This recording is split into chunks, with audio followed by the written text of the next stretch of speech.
यदि एक कोई गाय माता आपके दरवाजे पर आ जावे और आप उन गाय माता को रोटी जिमा दो और घड़ी में समय देख लो। अब गाय माता कोई घड़ी नहीं पहनती है, लेकिन दूसरे दिन ठीक उसी समय पर वो गाय माता आपके दरवाजे पर आकर के खड़ी हो जाएगी। अब विचार करो, जिस गाय माता को यह पता हो कि कल मैंने कहां भोजन पाया था, कहां प्रसाद पाया था, उसकी बुद्धि कितनी तेज होगी। ऐसी गाय माता जी का दूध यदि हम पिएंगे, हमारे बच्चे पिएंगे, तो फिर निश्चित रूप से हमारे बच्चों की भी बुद्धि तेज होगी। और उसी के समान ये प्रयोग भैंस पे करके देखना। भैंस को आप बढ़िया से बढ़िया कोई लड्डू, ध्यान देना सुनना, उत्तम से उत्तम कोई मिठाई भी खिला दो, रसगुल्ले गुलाब जामुन खिला दो, और फिर घड़ी लेकर के 70 दिन भी इंतजार करोगे तो भी वो भैंस आने वाली नहीं है। दरवाजे पर खड़े ही रह जाओगे, यानी कि उसको कुछ याद नहीं रहता है। तो ऐसी भैंस का दूध यदि पिएंगे तो निश्चित रूप से हमारी बुद्धि में भी विकृति आएगी, हम भी आलसी हो जाएंगे। और विश्वास नहीं हो मेरी बात पर, आप तो ऐसा करना, यदि आपके 2 छोटे बच्चे हो तो एक को तो आप गाय माता का दूध पिलाना और दूसरे को आप भैंस का दूध पिलाना।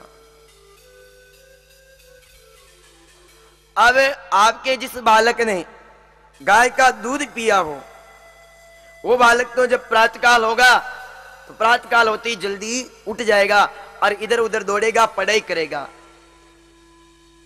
और जिसने भैंस का दूध पिया ना, उसको आप खूब उठाओगे कि भैया उठ, तेरे स्कूल जाने का समय हो गया, फिर भी वो नहीं उठेगा। फिर आप कहोगे कि अरे भैंसे की तरह पाड़े की तरह क्या पड़ा है, अरे भाई पाड़े का ही दूध पिया तो पाड़े की तरह ही पड़ा रहेगा, गौ माता के बछड़े की तरह इधर उधर थोड़ी उछलेगा। और रही रोग की बात, तो भैंस का दूध वाद कारक होता है, वादी बढ़ाता है।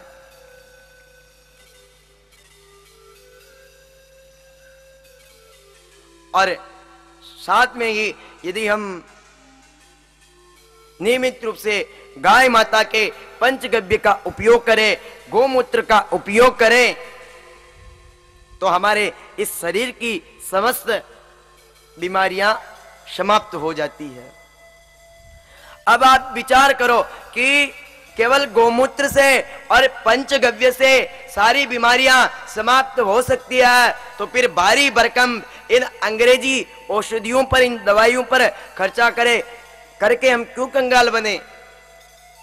चाहे उदर रोग हो, नेत्र रोग हो, कैंसर हो, कैसी भी बीमारी हो, गोमूत्र उसे ठीक कर देता है। तो गाय माता जी का दूध यदि बच्चे पिएंगे तो वो तेज बुद्धि वाले बनेंगे, आलस्य से रहित बनेंगे, और पंचगव्य और गोमूत्र का हम पान करेंगे तो निश्चित रूप से हम निरोगी बनेंगे। धर्म, अर्थ और तीसरा सुख है काम। काम मानी कामना, कामना मानी इच्छा। मुझे ऐसा लग रहा है कि यहाँ भैंस वाले ज्यादा बैठे हैं, इसलिए शायद मेरी बात पर ध्यान नहीं दे रहे हैं।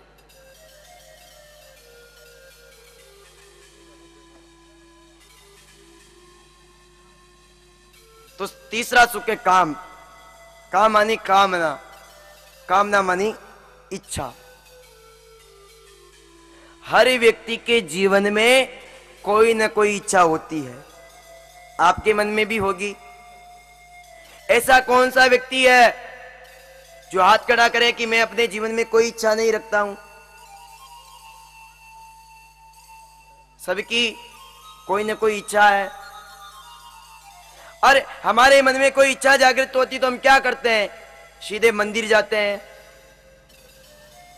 और ठाकुर जी से कहते कि प्रभु हमारी ये अमुक इच्छा पूरी कर दो। और कई लोग तो भगवान को कहते कि भगवान मैं आपको 100 रुपए चढ़ाऊंगा, 500 रुपए चढ़ाऊंगा, आप मेरी ये इच्छा पूरी कर दो।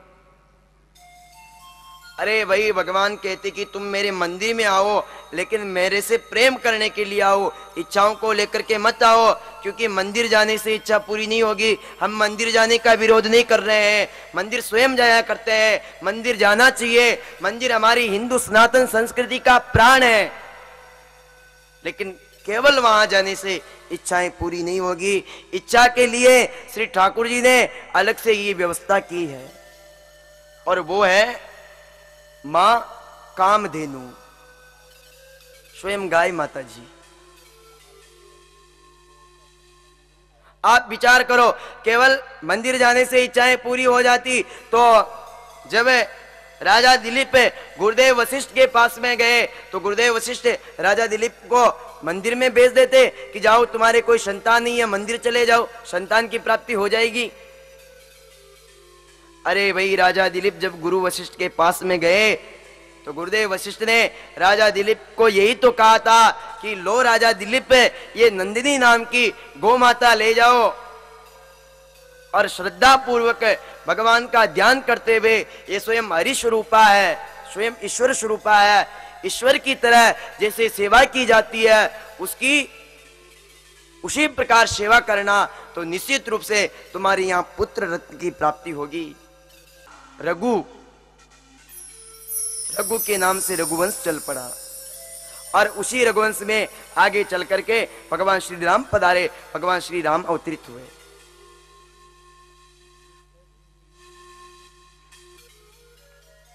तो गाय माता इच्छाएं पूर्ण करेगी, लेकिन शर्त यह है कि सेवित गाय माता जी के सामने जाकर के इच्छा करना। ये नहीं कि प्लास्टिक के कचड़े में से थैलियां बीन करके जो गाय माता खा रही है उस गौ माता से जाकर के कहो कि मां मेरी इच्छा को पूरी कर दे, तो आपकी इच्छा कैसे पूरी कर सकती है?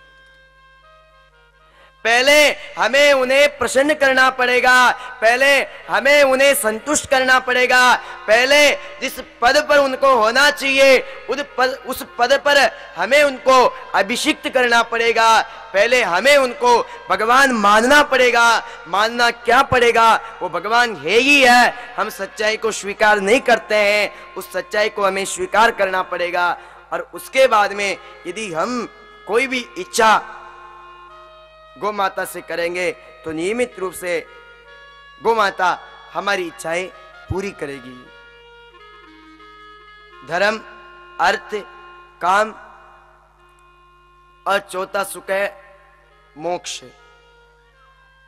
शास्त्र ने यह तो कहा ही है कि गौ सेवा से मुक्ति होती है, और प्राचीन काल में भी जिन जिन ने गौ सेवा की उनकी जरूर मुक्ति हुई है।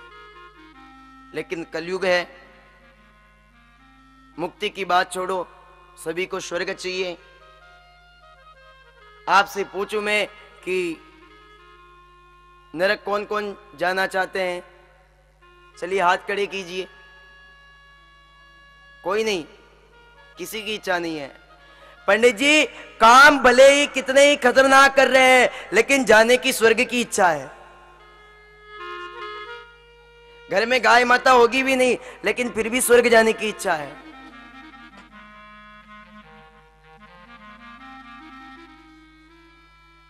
तो इसके लिए भी हमारे शास्त्रों ने समाधान बताया है। हमारे हिंदू सनातन संस्कृति में एक ग्रंथ है जिसका नाम है गरुड़ पुराण। जब किसी की मृत्यु हो जाती है तो गरुड़ पुराण का पाठ करवाया जाता है, और गरुड़ पुराण में स्पष्ट तौर पर लिखा हुआ है कि जब इस जीवात्मा की मृत्यु होती है, यम के दूत यम पास में बांध करके इसको ले जाते हैं, इसका शरीर यहीं रह जाता है, और यम के दूत आगे ले जाते हैं तो वहां एक वैतरणी नदी आती है।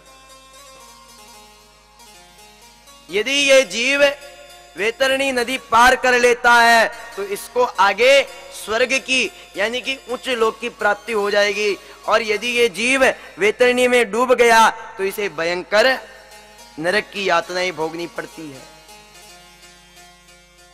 लेकिन अब नदी को पार करने के लिए वहां कोई नाव नहीं है, आप जो बैठे वहां तुरंत चले गए, कोई हेलीकॉप्टर नहीं है जो तुरंत चले गए।